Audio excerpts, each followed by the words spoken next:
Back here on CBS Sports HQ, I am Jenny Dell. We have quite the show for you today.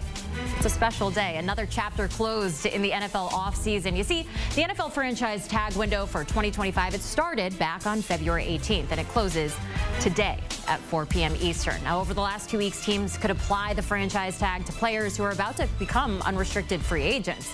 In 2023, only 6 players were tagged. Last season, we got the 8 you see right here. We got Colts wide receiver Michael Pittman Jr., Jags edge rusher Josh Hines-Allen, Tampa Bay Buccaneers safety Antoine Winfield Jr.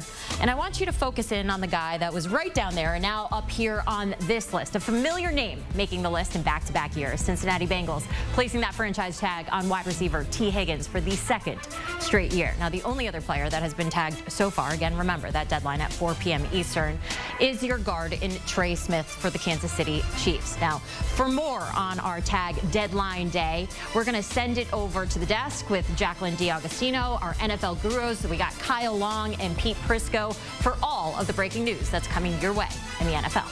Thanks so much, Jenny. And getting a look at some of the tag deadline news. We just talked about it. Osa Odighizuwa coming to terms on a long-term deal with the Cowboys, and then Sam Darnold, who we're going to talk about more in just a moment, unlikely to be tagged by the Vikings. But if we just take a step back and look at it as a broad thing, gentlemen, we know Tee Higgins has been tagged, Trey Smith has been tagged. So far, how are you feeling as that deadline is approaching? Kyle, I'll start with you. Expecting things to get crazy? Where are you at in terms of the deadline? 2 teams that needed to address people that were going to be departing. That's Tee Higgins and Trey Smith. Obviously, just go look at the Super Bowl. The offensive line is what they need to continue to build there in Kansas City, because you're going to run into this Philadelphia Eagles front again. And for the Cincinnati Bengals, the only way to get to the promised land, the playoffs, give Joe Burrow an opportunity, is if he's got that 2-headed monster out there receiver with Jamar Chase and Tee Higgins. Look, I know it's a big inflated number at the receiver position, even for the franchise tag, but if you were going to try to get a deal done with this guy, the number would be astronomical relative to that. So Tee Higgins may not be too thrilled about it, but the reality of the situation is you get an opportunity to be part of this historic offense. The Bengals should be thrilled. Joe Burrow and Jamar Chase both thrilled. But you're not the #1 receiver in that room, and that's got to weigh heavy on his conscience. Well, you're not the #1 receiver in the room, but in talking to people around the Bengals, they think he's 1A. And sometimes when you are 1A and you go to another team and they're expecting you to be 1, it doesn't always work out. And I go back in history, Alvin Harper was 1A to Michael Irvin, and Dallas went to Tampa and never worked out there. So sometimes the best situation for you is where you are, and I think that's why the Bengals want to do everything they can to keep Tee Higgins. You'll tag him now, try and work out a long-term deal with him. It's $26.2 million on the tag.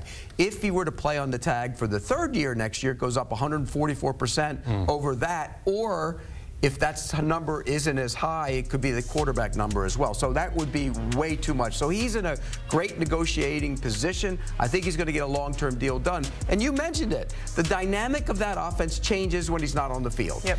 You know, Chase is the best receiver. There's nobody will debate that. But when they don't have Higgins, the offense is different. I think this is a great opportunity to get long-term deals done with him. They'll get one done with Chase. They'll give Hendrickson an extension. The Bengals are doing it the right way. Okay, yeah, and there's a lot of other shoes to drop, right? And you see it here to your point, Pete, with Tee Higgins, 8-4 last season, without 1-4. Those are drastic numbers. And just to circle back on that $26.2 million, that's unless an extension is reached by July 15th, of course. So let's talk about Jamar Chase and Hendrickson, but Chase really specifically, because the Bengals have not been shy about saying, you know, hey, we want to make him the highest paid non-quarterback in the NFL, and that's all good, but it's a lot of money when you're looking at T plus him. Pete, what does this mean for Jamar Chase? And of course, we're already expecting him to make an astronomical amount of money, but then you're tagging T and spending money there as well. So what does it mean for Jamar Chase? Well, they were close to giving him a long-term deal that would have made him that last year, and he played it out and ended up, hey, congrats to him. He won the Triple Crown. The guy's a great receiver. He's going to become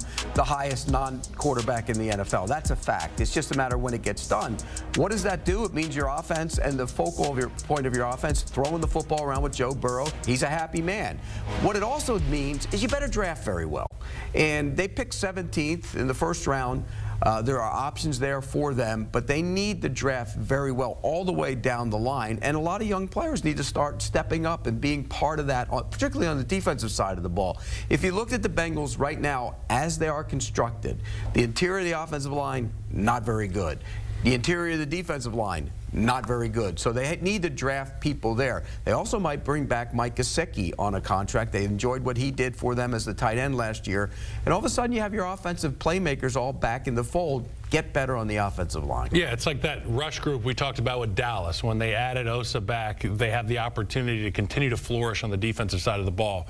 The theme in Cincinnati is offense, offense, offense. Yeah. And I know you're talking about Trey Hendrickson potentially getting under the cap and being able to get in there for a long-term deal. But if I'm a Bengals fan, I'm happier knowing that Tee Higgins is still in the building. Jamar Chase is going to be taken care of, albeit very expensively taken care of. And Joe Burrow is still the guy that's throwing them the football. So Cincinnati, I think it's a win here. Trey Smith, we talked about, that's also a win for the Kansas City Chiefs. They cleared up $8 million by releasing the turnstile Alex Kappa. He's out, so he's gone. They released that. And then Sam Hubbard also might be released and let go to free up another $9 million. So they're going to have about $90 million if they make those moves.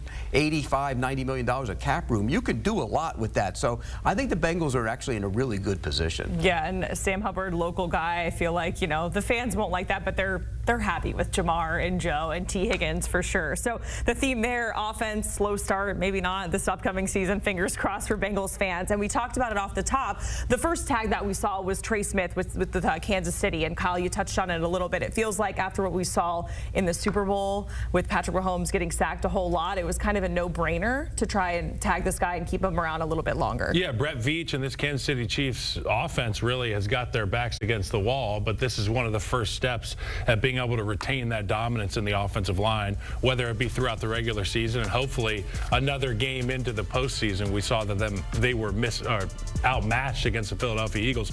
Trey Smith is such a big part of the identity of that offensive line room, and you couple him with his other buddy, Creed Humphrey, the center. They came in together as rookies. You don't want to split these guys up. It's like, what's that movie, the book, Where the Red Fern Grows? The one dog I never read that one. So the one dog gets, mangled on a barbed wire fence. He's not doing too hot. The other dog stops eating. You got to keep these dogs together so they can eat together. Trey Smith, Creed Humphrey, keep that group together as long as you can. Credit to these guys for getting it done. I've heard tag and trade with him, but they tagged him to keep him. Yeah, try and get a long-term deal done with them. That's what they want to do. And if you look at this team, the strength of that team is the interior of the offensive line. The interior of the offensive line was weakened in large part because Joe Thuney went out and played tackle. Well, if they're together, it's the best group in the NFL. The most expensive, but the best group in the NFL. So why weaken yourself in that spot? I think it makes sense to bring them back.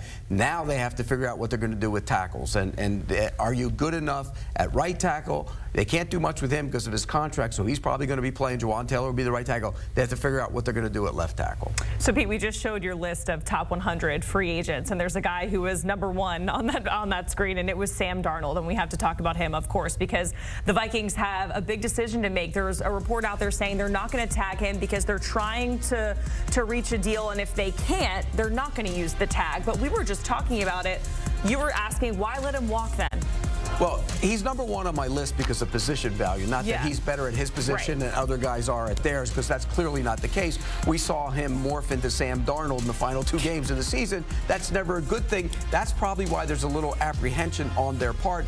Also, the fact that they have J.J. McCarthy sitting there. So if you're looking at it and you want to tag him, that's a big number to tag him. So they have so many other free agents. Byron Murphy, one of their top corners, is a free agent. You want to try and get some of those deals done. If you tag Sam Darnold, you're going to limit what you can do in terms of the pool. So I think that's why they're reluctant to put the tag on him. Personally, what I would do, before I'd let him leave in free agency, I would tag him and try and work out a deal with somebody. Maybe call the Raiders and say, hey, I hear you're interested in Sam Darnold.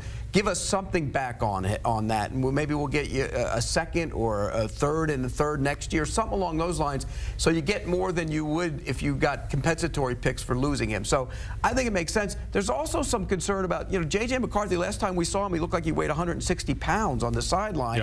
That's a concern as well, and he's never played. So if you're Sam Darnold, why not try and work out a small extension to stay there? It was a great situation for you. They revitalized your career. It makes sense to come back. And you know what? They just released the 1 through 32 rankings of all the organizations, whether it be meals in the cafeteria, the training room, the way they treat your family. Minnesota is and has been at the top of those lists year in, year out. They just do the football program the right way. A guy like Sam Darnold, who's been around the block a few times to some less than desired neighborhoods, we might say, he understands that better than anybody. And with his experience in Minnesota, the renaissance he had there with Kevin O'Connell, I'd almost imagine that he'd be willing to take a little bit less money to be able to stay in that position with the opportunity to compete for the #1 spot against J.J. McCarthy. And if J.J. McCarthy becomes the starter, he's going to be waiting in the wings with an opportunity to come save this Minnesota Vikings team. And he's done it before.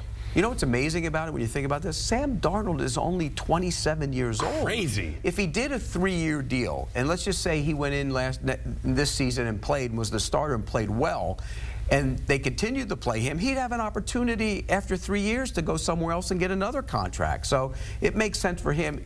Best interest of Sam Darnold is to stay in Minnesota. I think the Vikings need to find a way to make that work. All right, Pete, Kyle, we certainly appreciate it. The guys are going to be with us as we're reporting that news all day about the NFL trade deadline. Also, Kyle, pushing the pile.